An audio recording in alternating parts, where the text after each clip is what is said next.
అశ్వత్థామ బలిర్వ్యాసో హనుమాన్ చ విభీషణః పరశురామశ్చ సప్తైః చిరంజీవనః.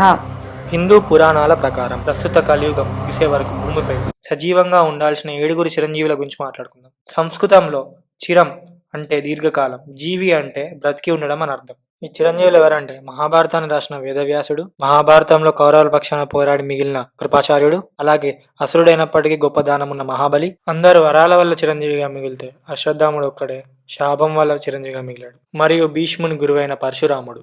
మరో చిరంజీవి ఆంజనేయుడు. ఆంజనేయుని హనుమాన్, మారుతి మరియు బజరంగ బలి అని కూడా పిలుస్తారు. అంజన మరియు కేసరి దంపతులకు జన్మించిన హనుమంతుని జీవితం మనోహరమైన కథలతో కప్పబడి ఉంది. ఈ భూమిపై రామకథ, రామనామం ఉన్నంత కాలం హనుమంతుడు చిరంజీవిగానే ఉంటాడు. ఆంజనేయుడు మహాబలవంతుడు, ధైర్యశాలి. తన బలమేంటో తనకి తెలియదు. మనకి ఎలాంటి భయాలున్నా ఏమున్నా ఆంజనేయుని నామం తెలుసుకుంటే వెంటనే భయం మాయమవుతుంది. హనుమంతుడు బ్రహ్మచారి. హనుమంతుడి గొప్పతనాన్ని మాటల్లో చెప్పలేం. భారతదేశంలో హనుమంతుని గుడి లేని ఊరు లేదు. ఇది నిదర్శనం హనుమంతుని గొప్పతనానికి. హనుమంతుడు చిరంజీవిగా ఉండడానికి 2 కారణాలున్నాయి. అవి ఏంటంటే, హనుమంతుడు సీతాన్వేషణలో భాగంగా సీతమ్మ వారిని కలిసినప్పుడు, రాముల వారి యొక్క ఉంగరాన్ని సీతమ్మ వారికి ఇచ్చినప్పుడు, సీతమ్మ వారు హనుమంతునికి ఇచ్చిన వరం వల్లే హనుమంతుడు చిరంజీవిగా ఉన్నాడని హిందూ పురాణం చెబుతుంది. హనుమంతునికి చిన్నప్పటి నుండే అసాధారణమైన శక్తులు ఉన్నాయి. హనుమంతుడు చిన్నతనంలో ఒకనాడు పండు అనుకొని సూర్యుని తినడానికి వెళ్ళినప్పుడు హనుమంతుని రూపానికి జగమే చీకటైపోయింది. ఇది గమనించిన దేవేంద్రుడు కోపంతో రగిలిపోయి వెంటనే హనుమంతుని పైకి తన వజ్రాయుధాన్ని విసిరాడు. ఈ వజ్రాయుధం వల్ల హనుమంతుడు స్పృహ కోల్పోయాడు. ఇది గమనించిన వాయుదేవుడు భూమండలంలోని గాలి మొత్తాన్ని ఆపేశాడు. ఆంజనేయుడు శివుని యొక్క రూపం అని తెలుసుకొని ముక్కోటి దేవతలు అందరూ హనుమ దగ్గరికి వచ్చి తమ తమ శక్తుల్ని దారబోస్తారు. అలాగే చిరంజీవిగా బతుకమని వరాన్ని కూడా ఇస్తారు. మరొక సంఘటన ఏంటంటే, బద్రీనాథ్ ఆలయం 6 నెలల పాటు మంచుతో కప్పబడి ఉంటుందనే సంగతి మనకు తెలిసింది. అయితే అనుకోకుండా ఒక చిన్న బాబు ఆ గుడిలో 6 నెలల పాటు ఇరుక్కపోయి ఉంటాడు. ఆ 6 నెలల పాటు అఖండ జ్యోతి వెలుగుతూనే ఉంటుంది. ఆ చిన్న బాబు కూడా అక్కడే ఉండిపోతాడు. 6 నెలల తర్వాత గుడి తలుపులు తెరిచిన తర్వాత ఆ చిన్న బాబుని 6 నెలల పాటు నువ్వు ఆహారం లేకుండా ఎలా ఉన్నావు అని అడిగితే, నేను ఆహారం రోజు తింటూనే ఉన్నానని చెప్తాడు. ఎలా తిన్నావు అని అడిగితే, స్వామి హనుమ రోజు పూజలు చేయడానికి వచ్చేవారని చెప్తాడు. హాయ్, హలో, నమస్తే, వెల్కమ్ టు విక్నయ. ఇలాంటి కంటెంట్ కోసం మమ్మల్ని సబ్స్క్రైబ్ చేసుకోండి. మేము చేసిన వీడియోలు మీకు నచ్చితే మమ్మల్ని సబ్స్క్రైబ్ చేసుకోండి, బెల్ ఐకాన్ని కూడా కొట్టండి. పంచమ వేదమైన మహాభారతాన్ని రచించిన గొప్ప మహర్షి వేదవ్యాసుడు. సత్యవతి మరియు పరాశర మహర్షి దంపతులకు జన్మించారు. వ్యాసుడు వశిష్ఠ మహర్షి మన్వడు కూడా. వ్యాసుడు త్రేతాయుగం చివరిలో జన్మించి ద్వాపర యుగం మరియు కలియుగంలో జీవించారు. వ్యాసుడు శాశ్వతమైన వేదాన్ని 4 వేర్వేరు పుస్తకాలుగా రచించారు. అవి ఋగ్వేద, సామవేద, యజుర్వేద, అథర్వవేద. వ్యాసుడికి మహాభారతంలో పాత్ర కూడా ఉంది. అంబికకు ధృతరాష్ట్రుని, అంబాలికకు పాండురాజుని ప్రసాదించారు. వ్యాసుడు కలియుగంలో కల్కికి వేదాలు వంటి జ్ఞానాన్ని ప్రసాదించడానికి చిరంజీవిగా ఉన్నారని పురాణాలు చెబుతున్నాయి. అశ్వత్థామ ద్రోణుడు మరియు కృపుల కుమారుడు. అతను అడవిలో ఒక గుహలో జన్మించాడు. అది ప్రస్తుత తప్కేశ్వర్ మహాదేవాలయం, డెహ్రాడూన్, ఉత్తరాఖండ్ లో ఉంది. ద్రోణుడు శివునితో సమానమైన పరాక్రమం కలిగిన కొడుకుని పొందడం కోసం శివుణ్ణి ప్రసన్నం చేసుకోవడానికి చాలా సంవత్సరాలు కఠోర తపస్సు చేశాడు. అశ్వత్థామ హస్తినాపుర పాలకుల ఆధీనంలో ఉంటూ ఉత్తర పాంచాల ప్రాంతాన్ని పరిపాలించాడు. అతను కురుక్షేత్ర యుద్ధంలో ఒక మహారథి. అతను కౌరవుల పక్షాన పోరాడాడు. అతను దుర్యోధనునికి ప్రియమిత్రుడు. 11 రుద్రులలో ఒకరు అవతారం అశ్వత్థామ. కృపాచార్య మరియు అశ్వత్థామ ఇప్పటికీ కురుక్షేత్ర యుద్ధం పోరాడి ఒంటరిగా జీవించున్నారని నమ్ముతారు. మహాభారత యుద్ధం అని పిలువబడే కురుక్షేత్ర యుద్ధంలో సూర్యాస్తమయం తర్వాత దాడి చేయడం యుద్ధ నీతికి విరుద్ధమైనప్పటికీ దుర్యోధనుని ఓటమికి ప్రతీకారంగా పాండవుల ప్రాణాలు కోరుతాడు దుర్యోధనుడు. అశ్వత్థాముడు పాండవులను ఎలాగైనా చంపేయాలని అర్ధరాత్రి వాళ్ళ శిబిరాలకు బయలుదేరుతాడు. పాండవులు అనుకోని ఉప పాండవులని చంపేస్తాడు. తిరిగి శిబిరాలకు తిరిగి వచ్చిన పాండవులు దీన్ని గమనించి అశ్వత్థామ పైకి తమ ఆయుధాలతో వెళ్తారు. అశ్వత్థాముడు, అర్జునుడు ఒకరిపై ఒకరు బ్రహ్మాస్త్రాన్ని సంధించుకుంటారు. ఆ తర్వాత అర్జునుడు బ్రహ్మాస్త్రాన్ని ఉపసంహరించుకుంటాడు. కానీ అశ్వత్థామకి బ్రహ్మాస్త్రాన్ని ఉపసంహరించుకోవడం తెలియదు. ఆ అస్త్రానికి గమ్యంగా ఉత్తర కడుపును చూపిస్తాడు. ఉత్తర అభిమన్యుని భార్య. ఉత్తర గర్భంలో పాండవుల వారసత్వం ఉంది.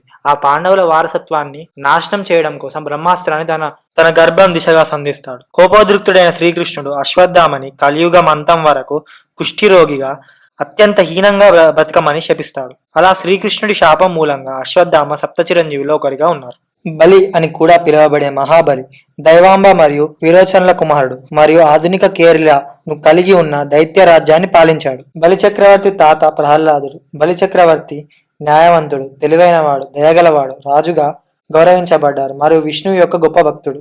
బలిచక్రవర్తి ఎన్నో యుద్ధాలు చేసి భూలోకాన్ని స్వర్గాన్ని జయిస్తాడు. అప్పుడు దేవతలకు మానవులు రాజుగా ఉండాలని దేవతలు మహావిష్ణు దగ్గరికి వెళ్లి రాక్షస బారి నుండి కాపాడమని వేడుతారు. బలిచక్రవర్తి విష్ణువుకి పరమ భక్తుడు. విష్ణువుకి బలిని చంపడం ఇష్టం లేదు. అందుకే వామన అనే బ్రాహ్మణ అవతారాన్ని ఎత్తుతాడు. బలిచక్రవర్తి అశ్వమేధ యాగం చేస్తున్న సమయంలో తన ప్రజల యొక్క కోరికలను తీరుస్తాడు. అప్పుడు విష్ణువు వామన అవతారంలో బలిచక్రవర్తి దగ్గరికి వెళ్తాడు. వెళ్లి 3 అడుగుల భూమిని ఇవ్వమని కోరతాడు. అప్పుడు విష్ణుమూర్తి త్రివిక్రమ రూపంలోకి మారి 1 అడుగు స్వర్గం పైన మరో అడుగు భూమి పైన పెట్టి 3వ అడుగు ఎక్కడ పెట్టాలి అని అడుగుతాడు బలిచక్రవర్తిని.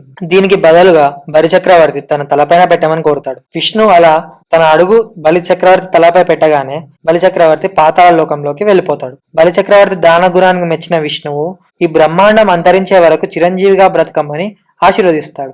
అలా బలిచక్రవర్తి చిరంజీవుల్లో ఒకరిగా ఉన్నారు. కృపాచార్యుని కృపి అని కూడా పిలుస్తారు. యోధుడైన ఋషి శార్దవాన్ మరియు అప్సర అయిన జనపదుల కుమారుడు. కృపి మరియు అతని కమల సోదరుడిని కురురాజ్యానికి చెందిన రాజు శంతనుడు దత్తత తీసుకుంటాడు. మహాభారత యుద్ధంలో కౌరవుల తరఫున పోరాడిన కృపాచార్యుడు పెద్ద యోధుడు. ఒకేసారి 60,000 మంది సైన్యంతో యుద్ధం చేసే సత్తా ఉన్నవాడు. మహాభారత యుద్ధంలో కౌరవుల తరఫున యుద్ధం చేసి మిగిలిన వాళ్ళలో ఒకడు. ఎలాంటి కష్టమైన పరిస్థితుల్లో అయినా నీతిని ధర్మాన్ని కృపాచార్యుడు ఎన్నడూ విడిచిపెట్టలేదు. తన విద్యార్థులతో నిష్పక్షపాతంగా ఉండటం వల్ల మరియు వారిని తన సొంత పిల్లలుగా భావించడం వలన అతను దీర్ఘాయుష్తో ఆశీర్వదించబడ్డాడు.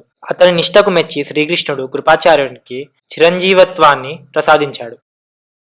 లోకాన్ని శాసిస్తున్న దేవుడైన శ్రీ మహావిష్ణువు యొక్క దశావతారంలో 6వ అవతారమే పరశురామ అవతారం. రాముడు ద్వాపర యుగంలో జన్మించాడు. పరశురాముని రామ జమదాగ్ని మరియు రామ భార్గవ అలాగే విరామణ అని కూడా పిలుస్తారు. పరశురాముడి కఠోర తపస్సుకు మెచ్చి శివుడు పరుష అని పిలువబడే ఒక గొడ్డలిని బహుమతిగా ఇస్తాడు. పరశురాముడు తన తండ్రి చావుకి బదులుగా కోట్ల మంది క్షత్రియులను చంపుతాడు. ఇలా కోట్ల మంది క్షత్రియులను చంపి ప్రసిద్ధికెక్కాడు పరశురాముడు. పరశురాముడు రామాయణం మరియు మహాభారతంలో కూడా ముఖ్య పాత్ర పోషించాడు. పరశురాముడు శివ ధనుర్భంగాన్ని చూసి శ్రీరాముని పైకి ఆగ్రహంతో వెళ్తాడు. తర్వాత శ్రీరాముడు విష్ణువు అవతారం అని తెలుసుకొని వెళ్ళిపోతాడు.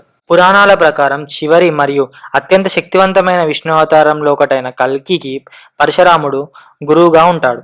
ప్రస్తుత యుగాంతంలో మానవాళిని రక్షించడంలో సహాయపడే ఖగోళ ఆయుధాలను మరియు జ్ఞానాన్ని పొందేందుకు కల్కికి పరశురాముడు సహాయం చేస్తాడు. అలా పరశురాముడు కల్కికి గురువుగా ఉండడానికి 7 చిరంజీవుల్లో ఒకరిగా ఉన్నారు. శతయోజన శత శతయోజన శరధి నియోజన శర పరిలంఘనమే.